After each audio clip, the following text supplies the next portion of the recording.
అస్సలం అయికు నమస్తే hi everyone. ఇది లర్న్ ఈజీ 786. ఈరోజు మేము ప్రవీణ్ పూర్వాదుల నుంచి హిందీ నాటक साहित्य के विकास में जयशंकर प्रसाद जी की देन पर ఏక్ లేఖ్ తయారు కీజే అనే ప్రశ్న గురించి చదవబోతున్నాం. ఇది మీ కొరకుపై మీకోసం క్లుప్తంగా వివరిస్తున్నాను.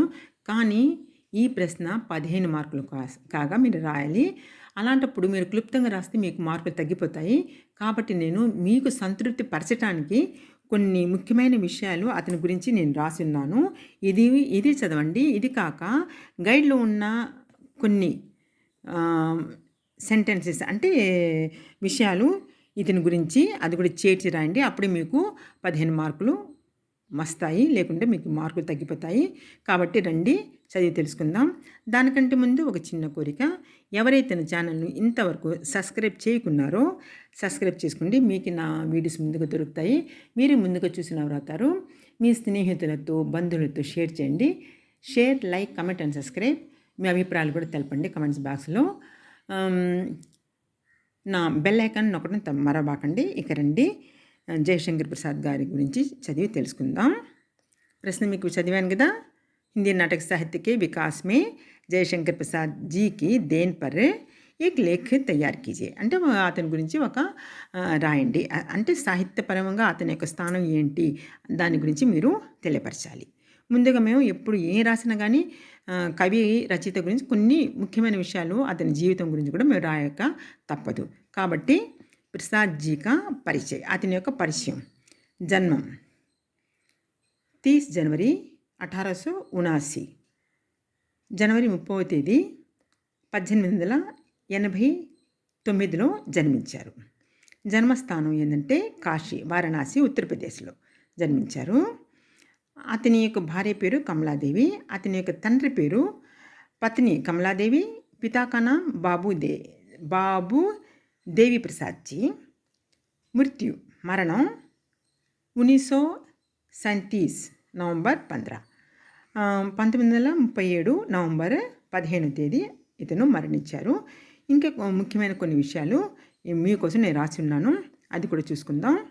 ఇన్కే పిత తంబాకుకి ఏక్ ప్రసిద్ధ వ్యాపారి థే. ఇది గైడ్లో లేదు, నేను కొన్ని సేకరించి మీకు రాస్తున్నాను ముఖ్యమైన పాయింట్లు. ఇది కూడా తప్పకుండా చదవండి, అప్పుడు మీకు మంచి మార్కులు వస్తాయి.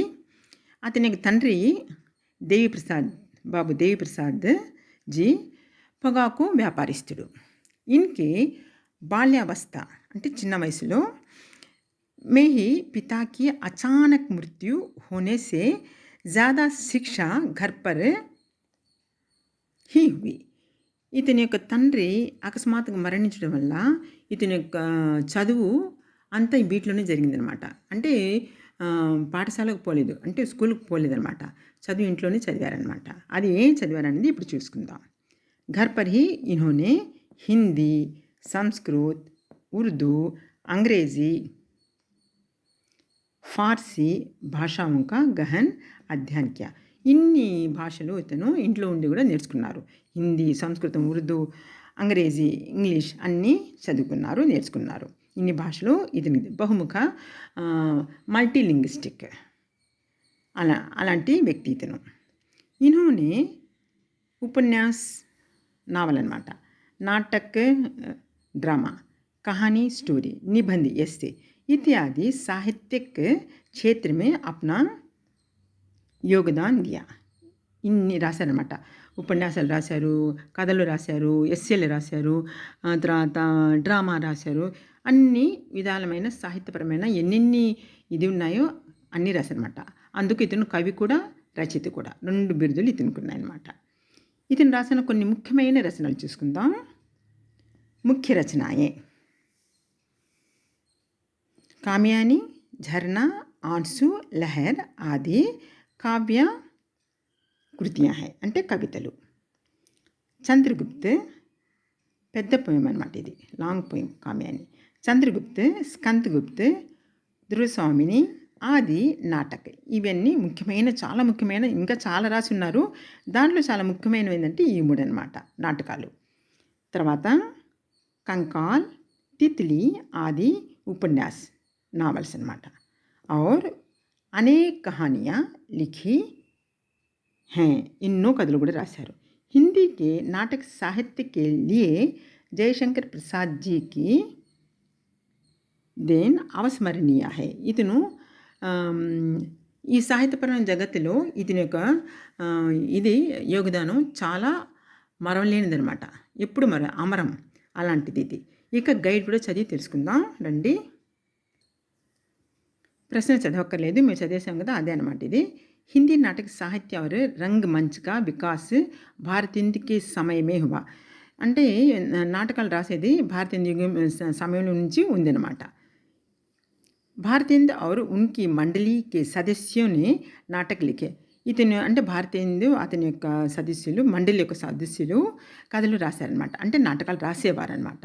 अभिनय के माध्यम से जन साधारण को नवजागरण का संदेश देने में सफल रहे.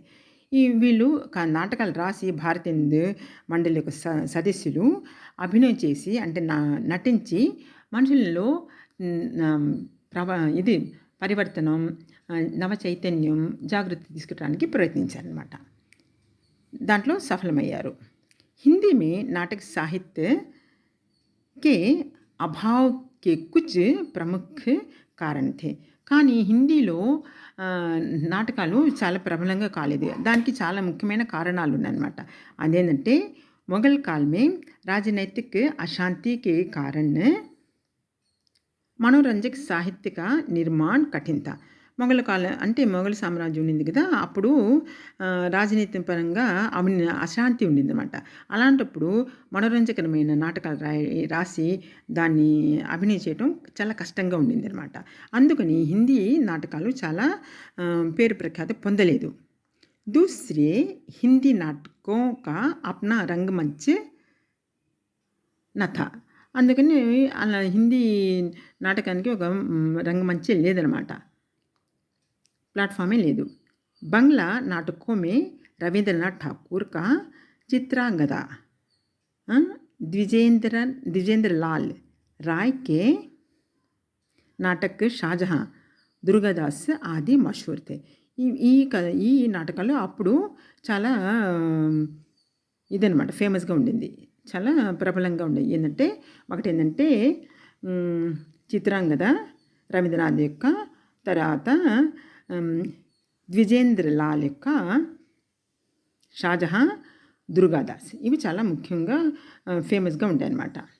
अंग्रेजी से शेक्सपियर के नाटक वीनस का व्यापारी, रोमियो जूलियट, मैकबेथ आदि का अनुवाद हुआ.